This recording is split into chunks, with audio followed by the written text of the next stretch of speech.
자세히 보면 네 번의 편지가 있었던 것을 보게 됩니다.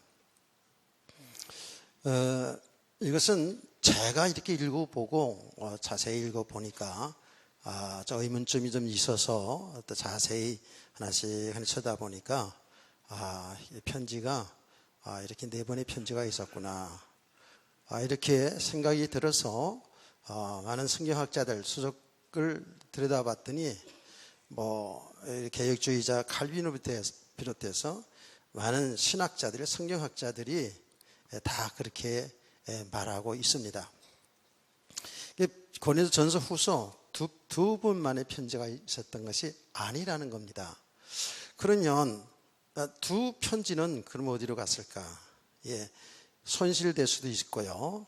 또 하나는 고린도전서 후서만을 통해서도 고린도교의 문제를 드러내고 우리 성도들에게 충분한 복음의 메시지를 줄 수 있기 때문에 두 개는 하나님이 이렇게 손실될 수 있도록 손실되게 하지 않았나, 다 그렇게 보고 있더라고요. 이 성경은 이 신약 구약 통해서 66권의 성경은 사도 이후에 성경으로 캐논으로 이렇게 정해졌죠. 정확한 하나님의 말씀으로 이렇게 정해진 겁니다. 그래서 지금 요 고린도 후서는요, 고린도 전서를 고린도 교회의 문제를 듣고 고린도 전서를 보낸 이후에 바울 사도가 직접 갔어요. 고린도에 가가지고 그들의 신앙 지도를 하고 또 징계할 사람 징계하고 그리고 왔습니다. 그래서 나왔어요. 나와가지고 그들에게 이제 두 번째 편지를 보내게 됩니다. 두 번째 편지를 보냈는데 그 편지는 완전히 눈물로 편지를 보냈어요. 그 이후의 소식을 들어보니까 고린도 교회가 더 많이 나빠진 것들이 많이 있음을 알게 되고 아주 눈물의 편지를 썼어요. 그게 이제 다음 주간에 이제 볼 내용인데요. 눈물의 편지를 쓴 겁니다. 그래서 바울 사도가 그 이후에 성도들의 신앙생활이 굉장히 궁금하잖아요. 그렇죠? 주의 종들은 성도들 신앙생활이 매우 궁금하답니다. 어디를 가 있든지 간에. 그래서 고린도 교회 이 바울이 개척한 고린도 교회 성도의 신앙생활이 정말 제대로 잘하고 있는 데에서 굉장히 궁금한 가운데에 있었죠. 그러다가 마게도니아에서 디도를 만나게 됩니다. 디도를 만나게 되면서 거기에서 고린도 교회 성도들의 근황을, 신앙생활 잘하고 있는지를 디도를 통해서 알게 됩니다. 근데 믿음의 사람들이 많이 세워지긴 했지만 아직도 너무 믿음 생활이 안 된다는 그런 소식을 듣게 되는 것이죠. 그 가운데에 바울 사도의 사도권에 대한 시비가 아직도 있고, 바울 사도가 오전에 얘기했잖아요. 이 목회한 계획, 말하자면 전도 선교에 대한 계획을 변경을 시킨 것, 그거를 꼬투리 잡아가지고 저 사람은 진실한 사람이 아니다, 진짜 주의 종이 아니다, 진짜 사도가 아니다, 이렇게 몰아간 겁니다. 실제로 이 소식을 듣게 된 바울이 마게도니아에서, 이 고린도 후서는 마게도니아에서 편지를 써서 디도에게 보낸 내용이 고린도 후서예요. 자, 한번 물어봅시다. 전서는 바울 사도가 어디에서 있으면서 보냈다 그랬죠? 어디에서 있으면서 보냈다 그랬어요?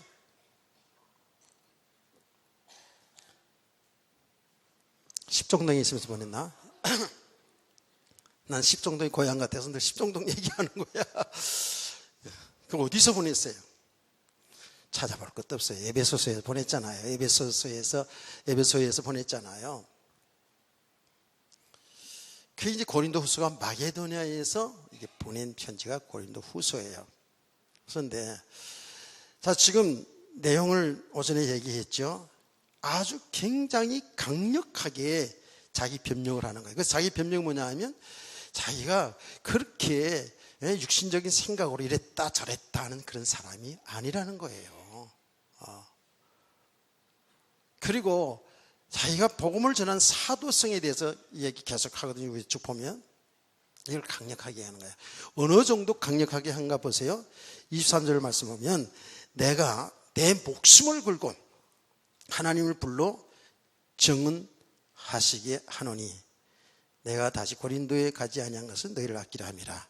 목숨 걸고 하는 거예요. 자기 목숨을 담보하고 하나님 앞에서 내가 말한다 그 말이에요. 내가 목숨 걸고 내가 얘기한다. 그렇게 목숨 걸고 자기 사도권에 대해서 자기 이랬다 저랬다 그냥 인간적으로 말하는 그런 종이 아니라는 것을 그렇게 강력하게 목숨 걸고 하나님의 증인이다 말이죠. 바울 사도는 그런 표현을 많이 했지 않습니까? 내 그리스도의 심장으로 내가 진짜 이 복음을 전하는 게 있어서 주님이 아신다. 이런 표현을 종종 했죠. 우리가 그러잖아요. 누가 알아주지 않으면 답답해 죽겠는 거야. 그게 남편인지 아닌지 누군지 모르지만 하여튼 간에 내 심정을 아무리 말해도 안 들어. 진실로 안 들어. 그럼 뭐라고 보통 얘기합니까? 내 목숨 걸고 얘기한다. 예수 믿는 사람, 내 하나님 앞에서 얘기한다. 어떤 세상의 사람들은 내가 이 말이 거짓말이면 내 개아들이다. 이렇게 얘기하는 사람도 있어요, 진짜로. 어떤 사람들이 내가 이 말이 진짜가 아니고 거짓말이면 나 당신 아들이다. 그럴 수가 없잖아, 그렇죠? 그렇게 자기의 진실을 그런 식으로 표현하는 사람도 있습니다. 얼마나 강력하게 얘기합니까? 내 목숨 걸고 얘기한다는 거. 하나님의 정의라는 거예요.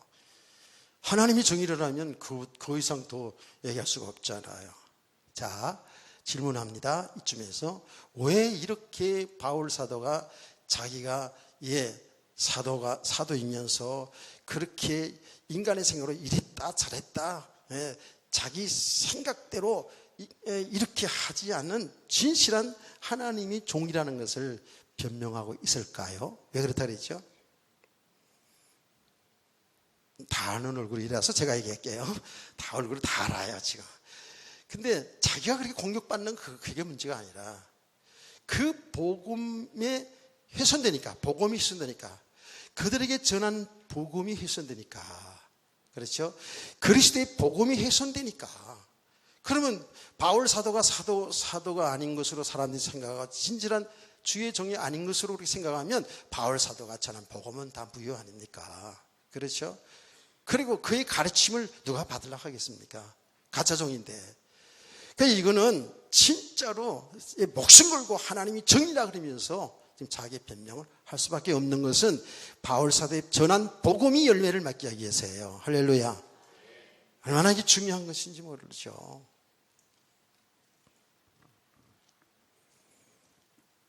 바울은 그랬지 않았습니까? 이제 우리가 하나님 나라에 가게 되면 주님이 오시는 그날에 너희들은 잘하고 못하고 상관없이 나의 자랑이 되고 나도 너희들의 자랑이 될 것이다. 이렇게 했지 않습니까? 이건 맞거든요.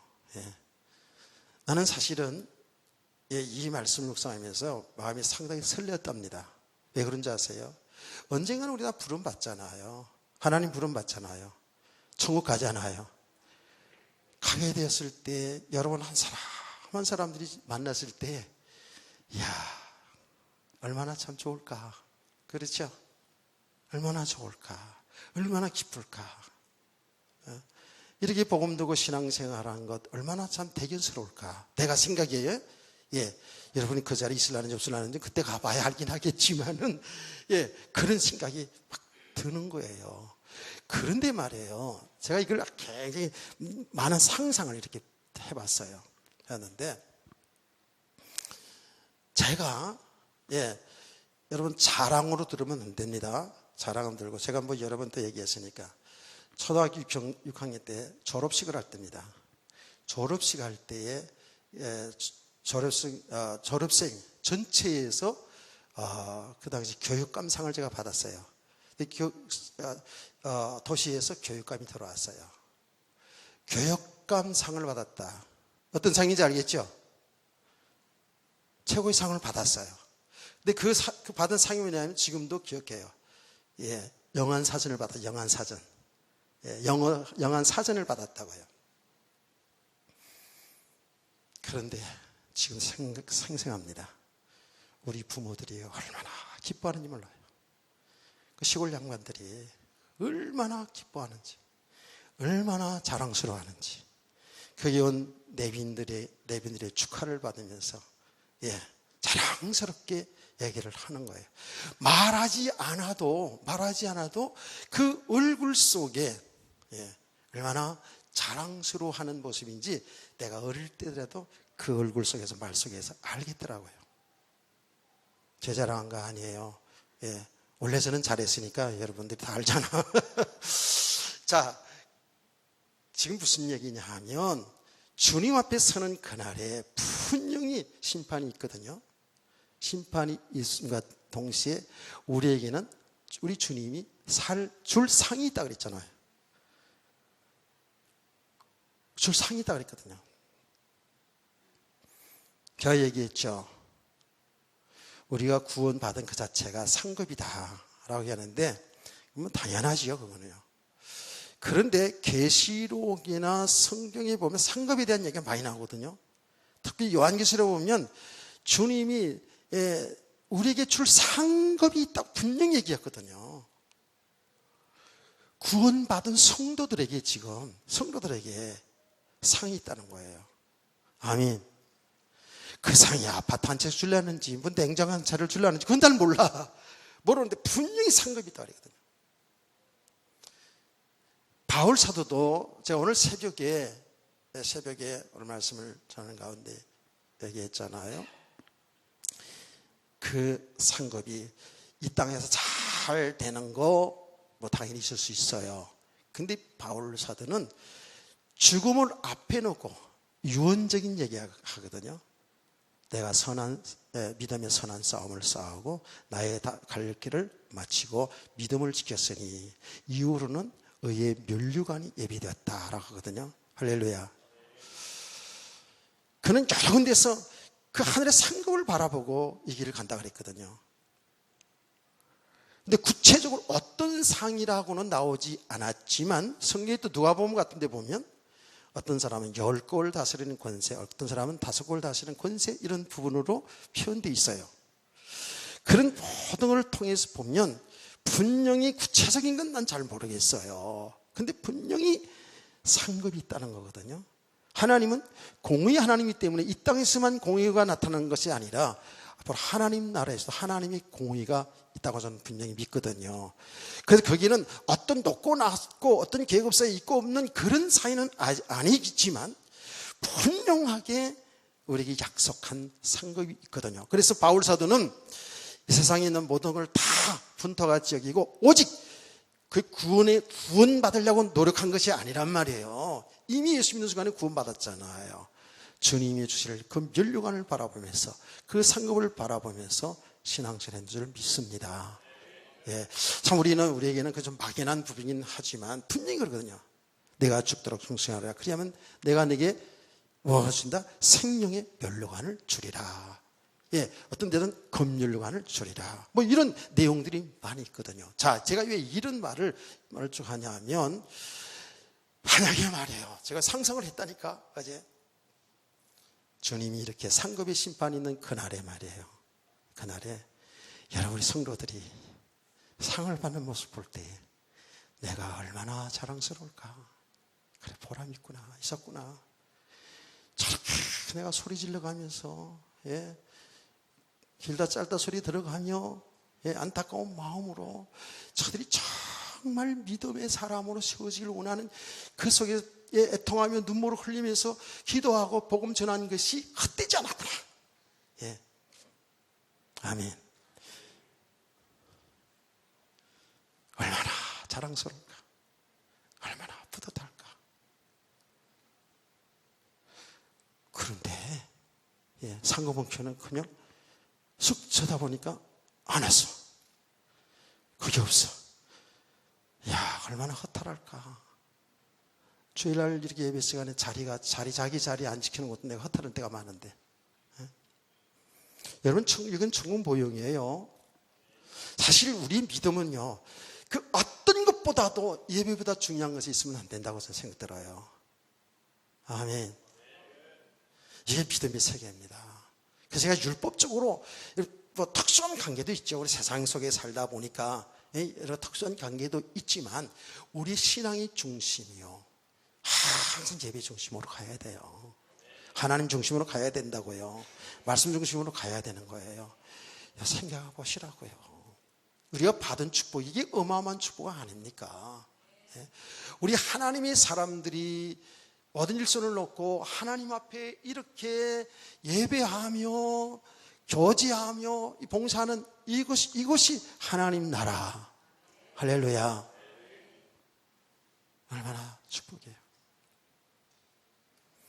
또 제가 상상의 날을 펴본 거예요. 어떤 생각인 줄 아세요? 여러분, 크리스마스 때나 이렇게 보면 아이들이 자기들의 가족들이 여기에서 뭐 한다고 그러면 안 나오던 사람 나와. 불신자도 나오더라고요. 그 얼마나 자랑스러워하는지 몰라요. 예. 진짜로. 내가 내 손녀들이 뭐 이렇게 유치원에서 뭘 발표할 때가 있잖아요. 졸업할 때, 발표할 때. 가면 분명히 다 잘하겠지. 근데 유독 우리 손자 손녀들이 제일 잘하는 것 같아. 잘하기도 잘해, 진짜로. 내가 객관적으로 봐도 저거 잘하는 거야. 그 부모들 다 똑같습니다. 그 할아버지 할미들은 더 그럴 거야, 아마. 예. 너무 자랑스러운 거야. 그냥 여기에 나와서 꼼지락 그려도 자랑스러운 거야, 그렇죠? 예. 중학 처녀들은 다 빨리빨리 시장가 가야 돼, 그래서. 무슨 말인지 아시겠죠? 분명히 그날에 자랑스러운 우리 성도가 되어야 되겠고요. 근데 중요한 건 뭐라고 그래? 이 땅에 살아날 동안에도 우리 성도들이 이렇게 서로 자랑스러운 주의 종과 성도들 되기를 저는 소원합니다. 여기에 정말 두렵고 떨리는 마음이 있다니까요. 만약에 천당 갔는데 여러분은 다 무슨 검률료가 나봤는데 나는 개털 모자 받고 있으면 어떡할까요? 주의 종이. 그러면 이게 보통 문제가 아니잖아. 그런 생각하고 혼자 웃기도 하고 그랬다고요.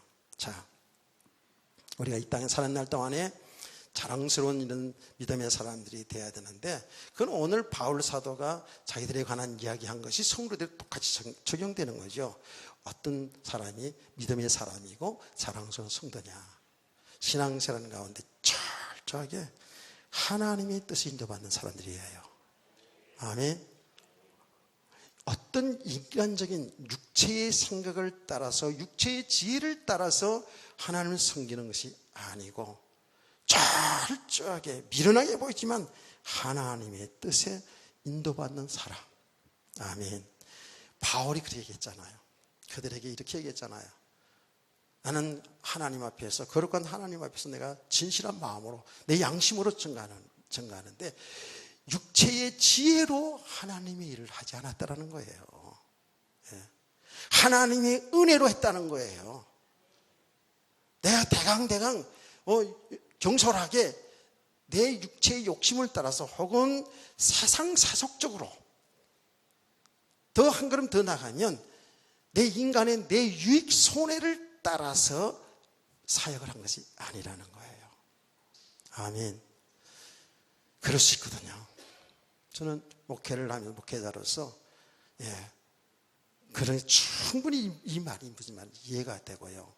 또 많이 보기도 하고요. 제 자신이 이런 속에서 갈등했을 때도 여러 번 있거든요. 인본주의 쓰지 않는다는 거거든요. 이것이 아주 굉장히 중요한 얘기죠. 그렇죠? 내 인간의 어떤 유익 손에 따라서 하지 않고 세상 풍속 따라서, 세상의 지금 물결을 따라서, 교회의 어떤 흐름을 따라서, 잘못된 세속의 물결을 따라서 교회가 많이 가고 성도들이 많이 움직이고 있거든요. 어떤 인간의 동기에 따라서 하지 않고 철저하게 하나님의 말씀과 기도를 통해서 하나님의 뜻을 따라서 너가 알아주든 안 알아주든 그게 흉보는 그게 사람들에게 핍박을 받는 일이라도 그 길이 결국은 죽는 길이 할지라도 그 길을 가는 사람, 자랑스러운 믿음의 사람인 줄 믿습니다. 쉬운 일이 아니에요, 사실은요.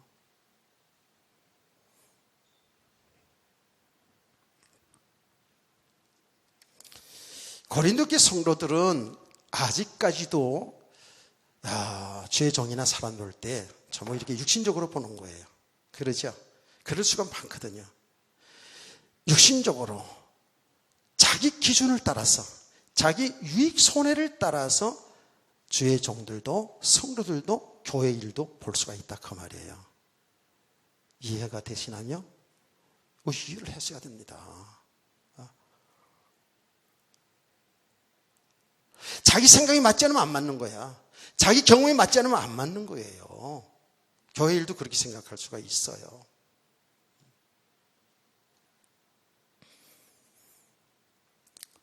전부 수준이 믿음으로 하나님의 관점에서 보는 것이 아니라 자기 생각과 자기 경험, 자기가 배운 지식 그 관점에서 떠나가서는 세상의 사람들이 보편적으로 세상의 풍속을 따라서 하나님의 일도 보고 사람도 그렇게 볼 수 있다 그 말이에요.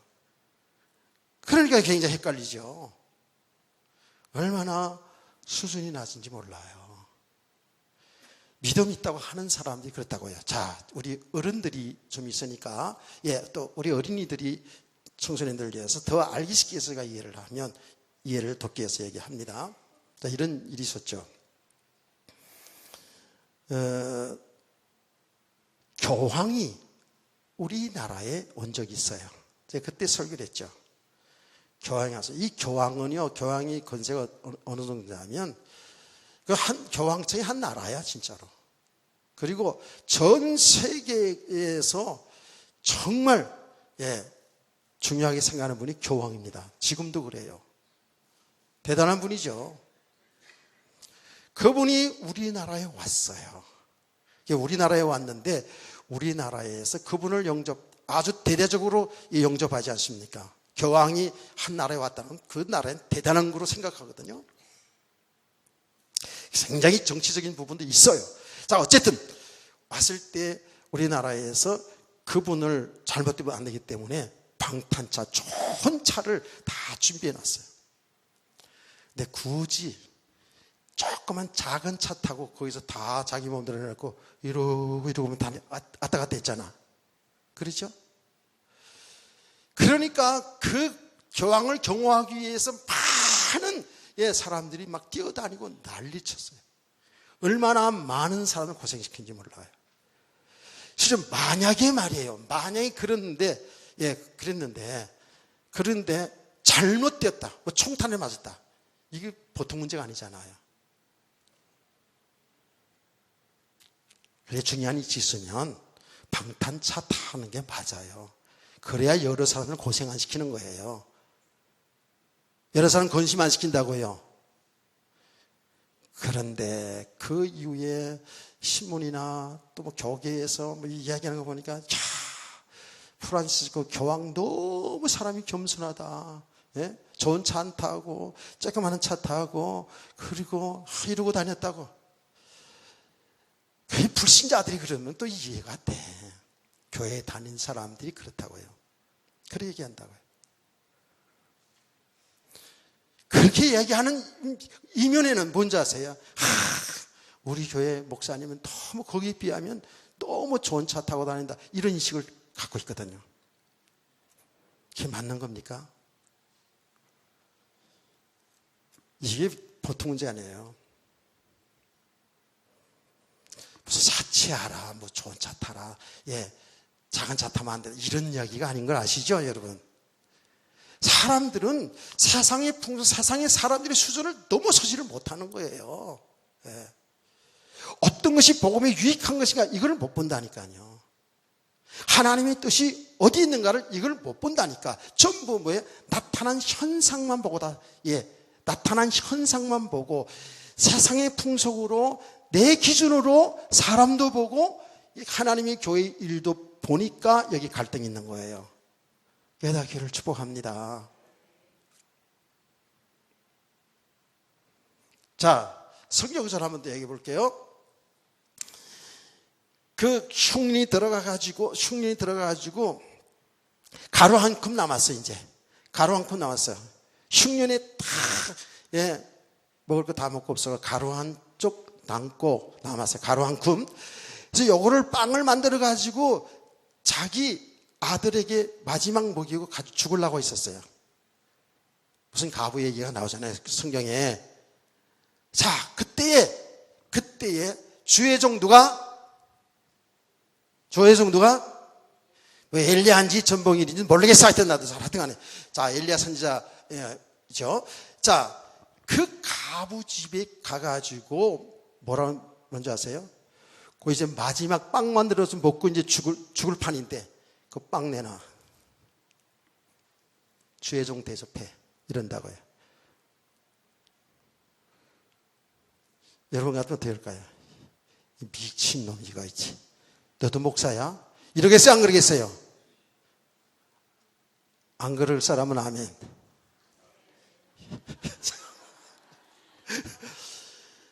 보통 일반적인 상식 가지면은요, 글쎄요, 미친놈이라고 하겠죠. 아니, 지금 마지막 한 줌 가루를 빵을 만들어가지고 자기 아들 먹고 이제 그것이 끝나. 그냥 죽으려고 하는 거예요. 그때 엘리야 선지자가 가가지고 그 빵 만들어가지고 나를 달라는 거예요. 근데 이 사렙대 가부죠? 하거든요. 이게 믿음이에요. 이게 믿음이라고요. 인간적으로 생각하면, 세상의 윤리 도덕 생각하면 말도 안 되는 일이거든요. 하나님이 종이 가서 그렇게 하는데 그 순종하거든요. 놀라운 역사 일어났잖아요. 예. 그 집의 흉년이 다 끝날 동안 가루가 떨어지지 않고 기름이 떨어지지 않고. 할렐루야. 그 기적의 역사를 바라보고 하라는 게 아니라니까. 수준이 그렇다니까. 우리가 성도의 신앙 인생을 오랫동안 하고 뭐 별거 다 하는데도 딱 어떤 이들을 만나서 보면 자기 수준 다 나와요. 믿음의 수준 다 나온다니까. 그러니까는 이 고린도교회 성도들이 바울 사도를 향해서 시시비하고 이런 게 뭐예요? 이게 믿음 없다는 증거라 그 말이에요. 복음에 대한 축복을 모르는 거예요. 주의 종들을 제대로 보지를 못한 거예요. 이렇게 깨닫는 은혜가 있기를 원합니다. 그래서 우리가 정말 모든 삶 속에서 진실로 하나님의 뜻을 잘 발견하고 하나님의 인도받고 사는 성도가 자랑스러운 믿음의 사람인 줄 믿습니다. 그것은 뭘 되고 안 되고 때문에 좌우로 치우치는 게 아니라니까. 나에게 잘해주고 못해주고 때문에 좋은 사람 나쁜 사람이 아니라는 거예요. 이런 성도 되길 주의 이름으로 축복합니다. 같은 맥락이지만 한 걸음 더 나가서 바울이 얘기했잖아요. 주 안에서, 예수 그리스도 안에서는 아니오가 없더라는 거예요. 주의 말씀에 그대로 순종하는 거예요. 제가 늘 얘기하잖아요. 우리는 말씀 듣는 것도 내가 듣고 싶은 것 듣기를 좋아하고 이미 자기 세워진 기준 속에서 말씀이 틀리다 맞다 이렇게 하고 있다 그랬잖아요. 이게 얼마나 참 잘못된 신앙인지 깨달아야 되거든요. 우리 성도들은 진실로 예수 그리스도 안에서 주의 말씀이면 언제든지 아멘 순종하는 성도 되기를 원합니다. 우리는 다 순종하고 살아가는데 여러분 순종이죠. 순종을 이야기하자면 뭐 성경에 많이 있습니다만은 제가 여러분 정말 알기 쉽게 예를 돕기 위해서 제가 항상 이야기하는 거 있잖아요. 여러분 다 아는 내용. 백세에 난 아들 이삭을 제물로 바치라 그럴 때 이삭은 아멘 하고 순종하거든요. 제가 이야기하면서 꼭 이렇게 얘기하죠. 여러분 자 보세요. 앞을 보세요. 100세의 아들을 낳았어요. 얼마나 귀한 아들이야. 그 아들을 이제 한 20대까지 장성한 아들로 잘 키웠어요. 하나님은 그 아들을 제물로 바치라는 거예요. 제물로. 예. 그 귀한 생적 같은 그 아들을 짐승을 잡아 죽이듯이 잡아서 각을 다 떠서 피를 내서 다 태워서 제사를 드리라는 거예요. 구약시대 그렇게 제사 지냈잖아요. 근데 아브라함은 아멘. 그리고 그 아들을 모리아 산상으로 끌고 가가지고 제단을 쌓아놓고 칼을 딱 들잖아요. 하나님은 아브라함아 됐다. 내 믿음 알았다 이제. 이렇게 이제야 내가 나를 경외하는 줄 알았나 그러지 않습니까? 아브라함의 믿음을 시험하려고 했다고 그런 거였어요. 그 아들 죽이려고 그런 거 아니었어요. 근데 아브라함은 이미 벌써 칼을 들었다는 것은 뭐예요? 죽인 거나 마찬가지예요. 하나님의 말씀에 순종했다고 말이에요. 이게 순종입니다. 아멘. 제가 항상 이야기하면서 그 다음 얘기하는 것. 둘 중에 하나다.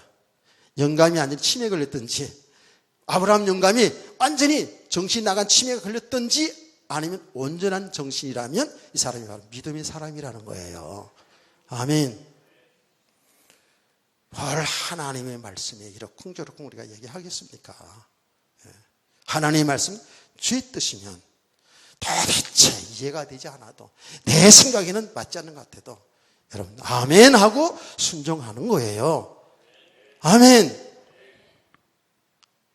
여러분 뭐 교회에서 아들을 바치라니까 뭐 금쪽하던 딸을 바치라니까. 그런데 우리의 믿음은 있잖아요. 우리의 가장 귀한 것이라도 주님이 원하신다면 이해할 수 있어야 되는 것이 그게 믿음의 사람이라고요. 그게 복음의 사람들이에요. 구원 받았다 못 받았다 그 얘기가 아니고요. 정말 복음의 일꾼이고 하나님의 나라의 복을 누리는 성도인 줄 믿으세요. 자, 그래서 언젠가 그런 얘기 하지 않았습니까? 로마 16장을 강의하면서 제가 전하라고 한 적이 있잖아요. 여기에도 지금 장본인도 다 있죠 지금. 어떻게? 주님을 위해서 생명 바칠 수 있는 사람, 주의 종을 위해서 생명 바칠 수 있는 사람. 왜? 죽을 자리가 있는데 주의 종이 남아야 복음 전에 유익하기 때문에 그 죽을 자리에 내가 죽겠다는 사람. 아멘 안 물어볼게요. 그 다음에 세 번째로 주님이 원하신다면 주님의 교회에서 주님이 원하는 일이 있을 때에 내 가진 것 모든 걸 다 주를 위해서 들을 수 있는 사람, 그런 사람은 집에 돌아가서 나한테 전화하시오. 내가 그랬다고요. 내가 미쳤는지 그때 성령의 역사인지 성령의 충만한 역사였어요. 절대입니다. 나는 그때 일을 지금도 기억합니다. 실제로.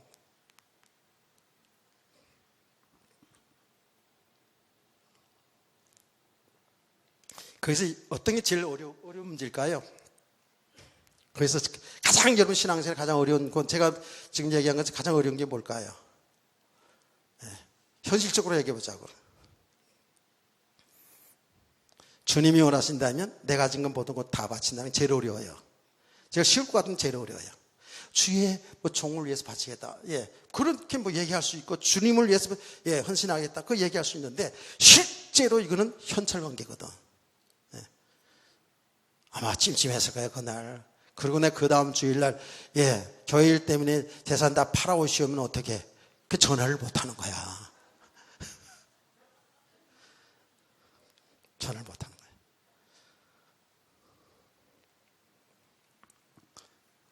그 참 지금도 생생하게 기억합니다. 지금 그때 당시 어떤 사람들은 참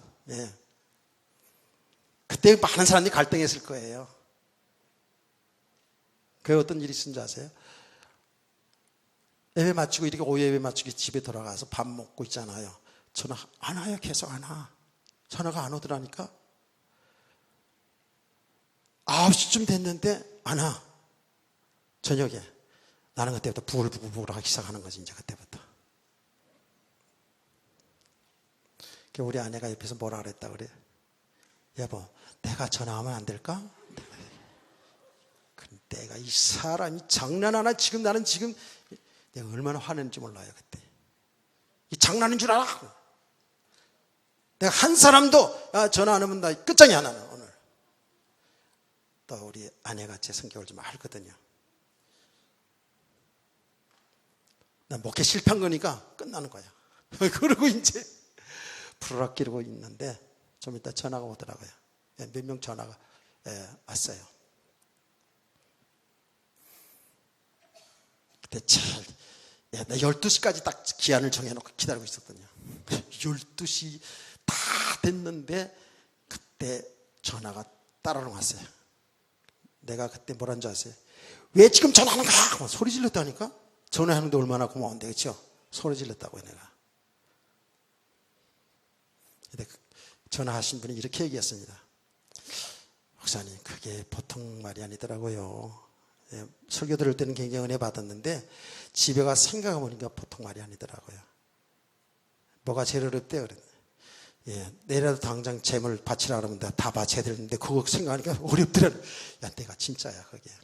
그 갈등이 맞아. 우리 뭐 말씀 많이 듣잖아요. 저와 여러분이 순종해야 복받고 순종해야 된다. 하나님 뜻 따라 살아야 된다.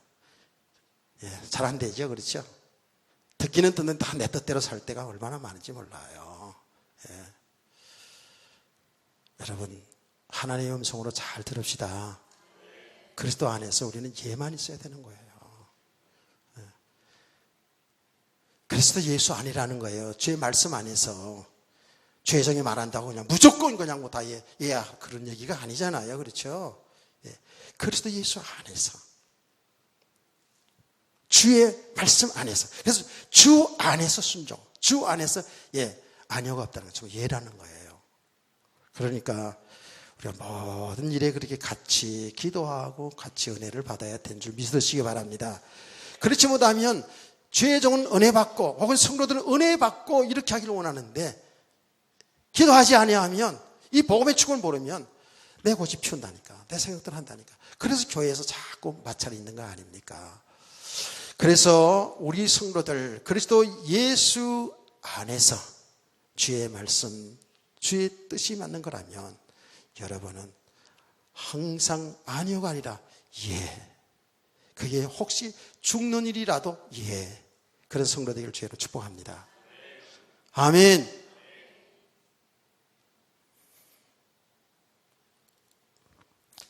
예전에 믿음이죠. 믿음이었는데 그런 성도가 지금은 아니었던 누군가 생각하지만 지금은 아닌데 그분은 항상 아니오가 없었어요. 항상 예예요. 뭐든지 예. 그래서 예를 대화를 하다 보니까 목사님 기도하시고 하는 일인데 그게 뭐 틀린 말이 있겠어요? 이렇게 얘기하시더라고요. 그럼 믿어주니까 얼마나 참 힘이 돼요. 그렇죠?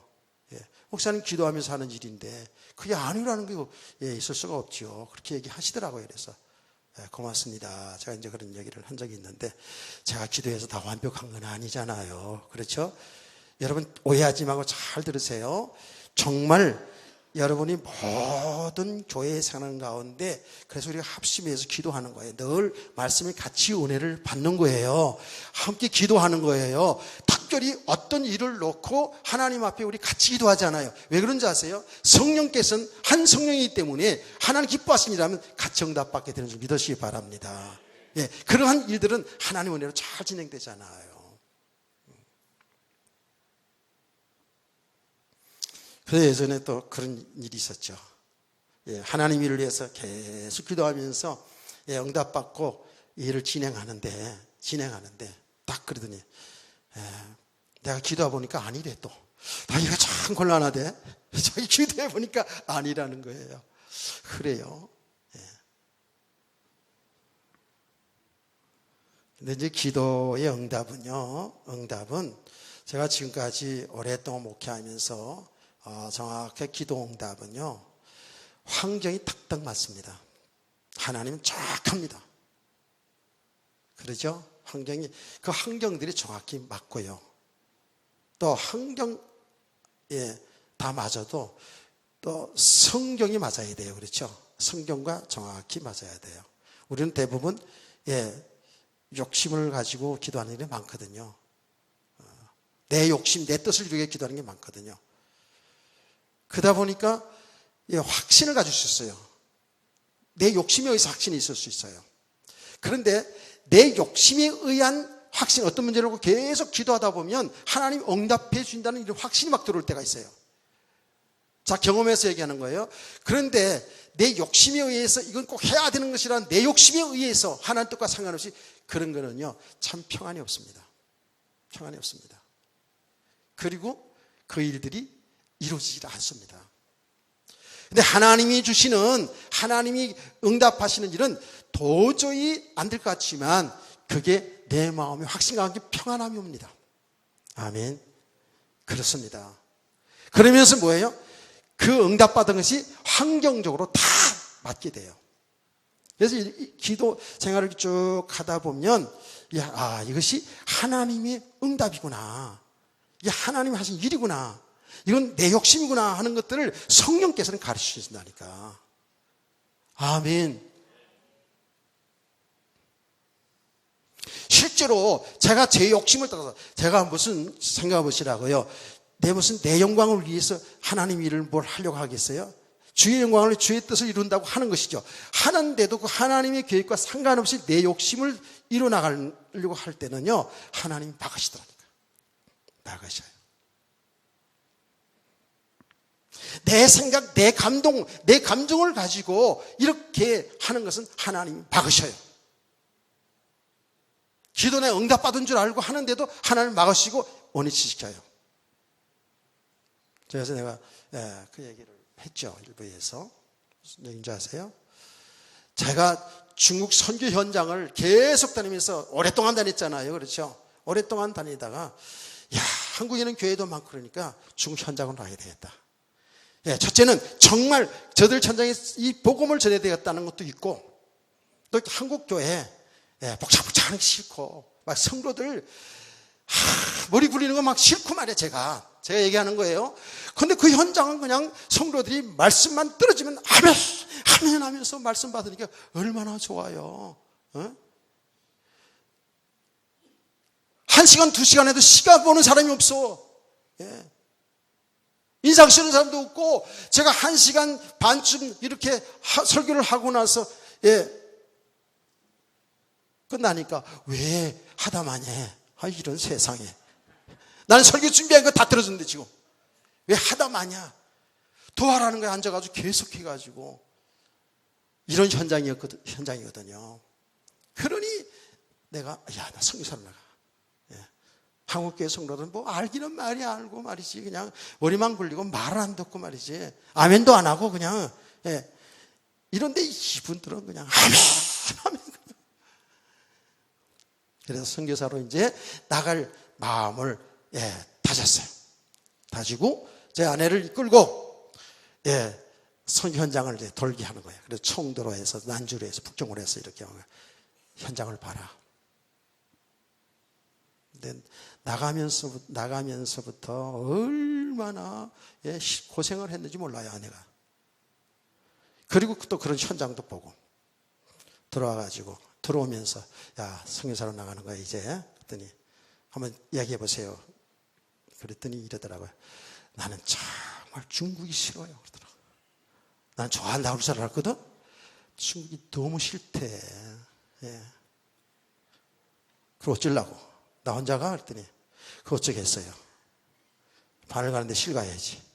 싫지만 간다면 가겠다 그러더라고요. 오케이, 그럼 됐어. 그리고 딱 들어왔어요. 하나님 어떻게 막을 줄 아십니까? 저희 어머니가 동생 집에 있었는데 병으로 인해서 집에 컴뮤널이, 우리가 장남이니까 우리 집으로 오게 되었어요. 어떻게 해요? 꼼짝없이 어머니 섬겨야잖아. 그런 상황이 그렇게 되어진다니까. 걔 그렇게 마음먹을 때까지는 나름대로 많은 생각도 있었거든요. 근데 그게 하나님 뜻이 아니었어요. 그러기를 한 2번 정도가 있었어요. 실제로. 또다시 마음을 먹었는데 나와 상관없이 총회의 중요한 임무를 맡겨주더라고요. 나와 상관없이. 이렇게 저렇게 하나님 하시는데, 그래서 가만히 많이 제가 살폈어요. 그 전에도 제가 목회하는 것보다는 가르치는 쪽으로 가야 되겠다 싶어가지고 좀 공부하는데 좀 치중하려고 했었거든요.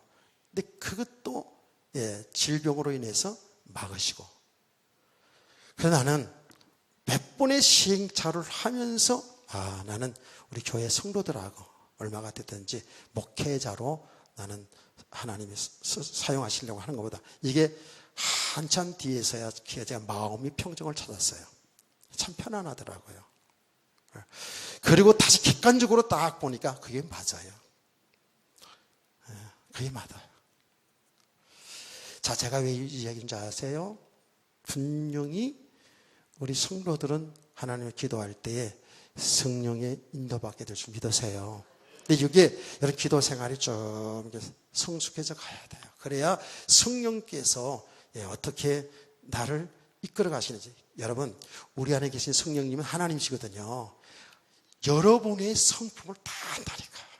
여러분의 성격이 느려 터진지, 성격이 급한지, 여러분의 취향까지, 여러분의 연약한 점까지 다 알고 계셔요. 믿으시면 아멘. 그걸 전부 다 활용해서 하나님이 종합정답하신다니까. 이런 얘기하자면 제가 시간이 많이 걸려요. 그래서 정말 우리가 함께 기도하는 거예요. 모든 일들을 함께 기도하는 거예요. 그러면 성령은 하나이기 때문에 한 응답이 오게 되어 있어요. 그래서 그것이 정말 하나님의 뜻이 맞구나, 하나님 기뻐하는 일이 맞다라고 생각할 때는 여러분 거기는 안위가 없는 거예요. 예로 순종하고 나아야 될 줄 믿으시기 바랍니다. 이게 믿음의 사람들이고 자랑스러운 성도고요. 주의 종과 성도들에게 힘을 줄 수 있는 그런 성도들이 될 줄로 믿으시기를 바랍니다. 자, 오늘 이 본 내용들을 통해서 볼 때 고린도 성도들은 아직은 이런 믿음이 아니에요. 보이는 현상. 바울 사도가 좀 목회 계획을 이렇게 했다가 이렇게 해갖고 한 거 이런 걸 잡아가지고 신실한 종이 아니다. 이랬다 저랬다는 저 사람이 무슨 사도고 무슨 주의 종이 되겠냐. 이렇게 시시비하는 것을 디도를 통해서 소식을 듣고 나서 이렇게 강력하게 변명의 편지를 보내는 거예요. 여닫기를 여러분 축원합니다. 자, 여러분 바울 사도의 한번 모습을 한번 보자고요. 23절 다시 봅니다. 내가 내 목숨을 걸고 하나님을 불러 증언하게 하시게 하노니 내가 다시 고린도에 가지 아니한 것은 너희를 아끼려 함이라. 고린도에 가지 않은 것을 너희를 아끼려 함이라는 거예요. 이 사람들은 바울 사도가 온다 그러놓고 안 오고 여기부터 왔다 다른 데 갔다 하는데 따르게 하고 하는 바울 사도를 시시비를 했잖아요. 그렇죠? 그런데 바울 사도는 들어보니까 목숨 걸고 얘기하는데 하나님 내 증인이다 그러면서 내가 너희들을 아끼는 마음으로 안 갔다는 거예요. 이 사람들은 지금 바울 사도가 오기를 기다렸는데 오지 않고 오고 가는 것 때문에 이런 결과들을 가지고 이런 현상들을 가지고 바울 사도가 주의 종인이 아니니 이렇게 시시비를 했다 그 말이에요. 근데 바울은 지금 반대적으로 뭐냐 하면 내가 정말 안 간 것은 너희를 아끼는 마음이 있기 때문에 안 갔다라는 거거든요. 그게 뭘 아꼈다라는 건가 살펴봤더니 다 같이 24절을 보세요. 시작.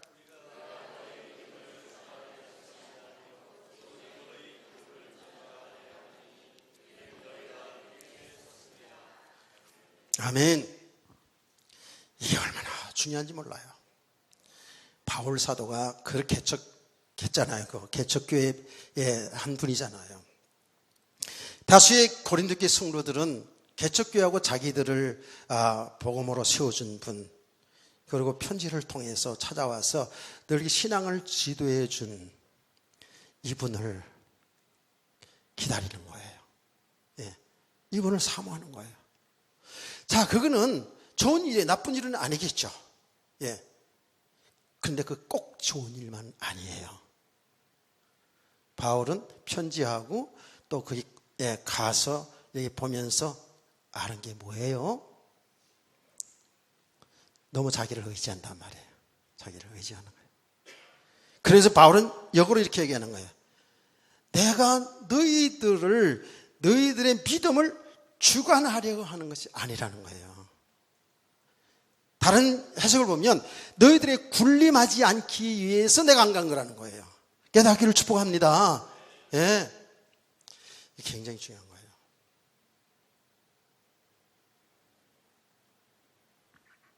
나는 이 말씀을요, 진짜 또 한참 또 새기고 또 묵상을 했어요.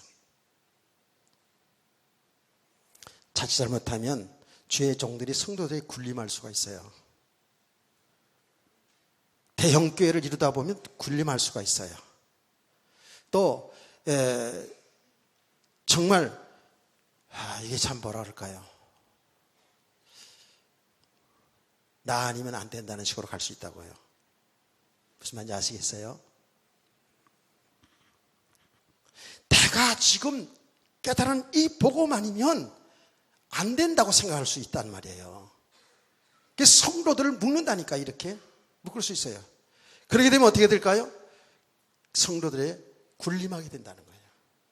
하나님 자리를 갈 수 있다는 거예요. 깨닫기를 축복합니다. 얼마나 중요한지 몰라요.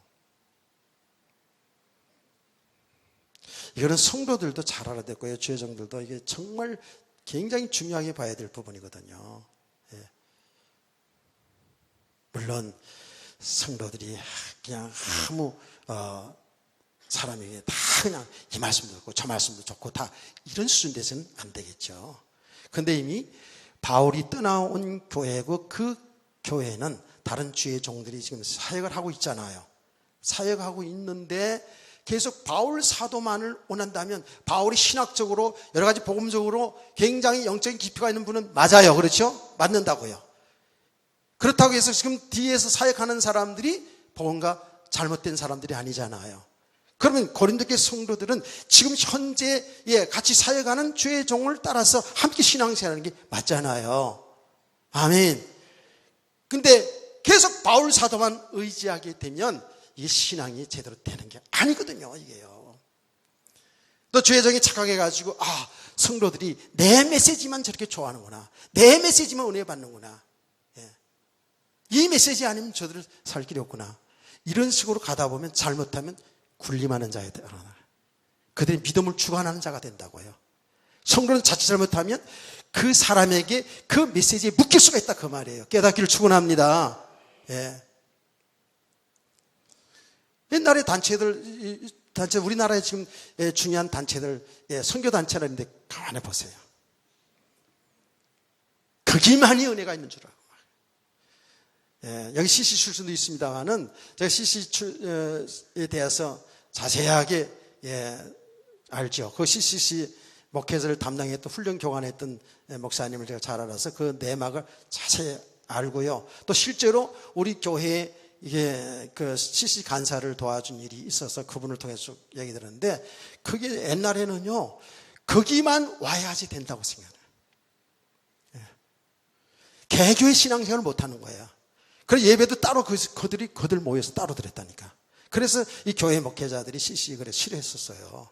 근데 지금은 그런 게 다 이제 없어졌지요. 사실은 거의 보면 없어진 것 같아요. 옛날에 그게 심각했어요. 그래서 그 CC 간사였는데 휴가를 맡아가지고 우리 교회에 와서 몇 달 동안 같이 신앙생활을 하는데 말씀을 전혀 못 들어요.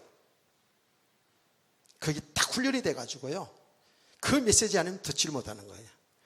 여러분, 그렇게 되어지면 그게 영적 교만이요, 영적 어둠입니다. 아멘. 그래요.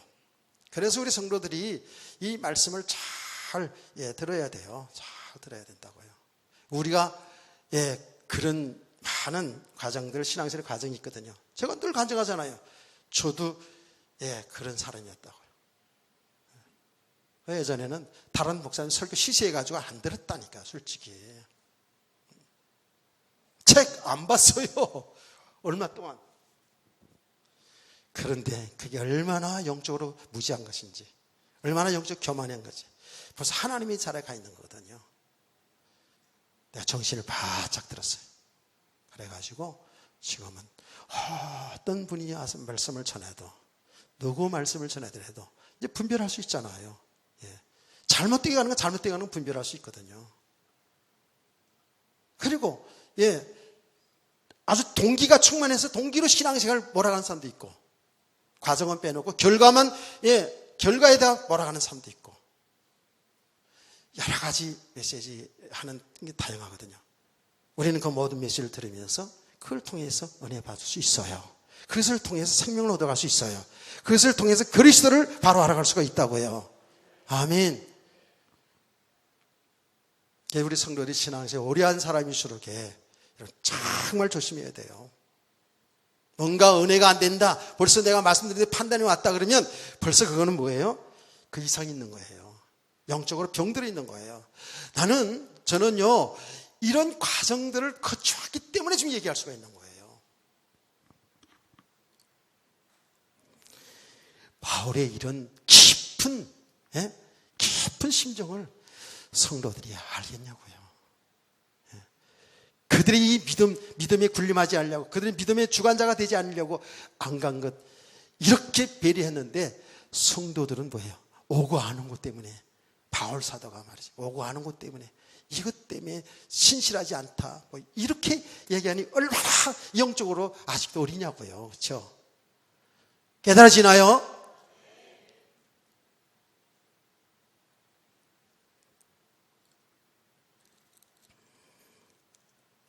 정말 이 부분이 너무 중요하구나.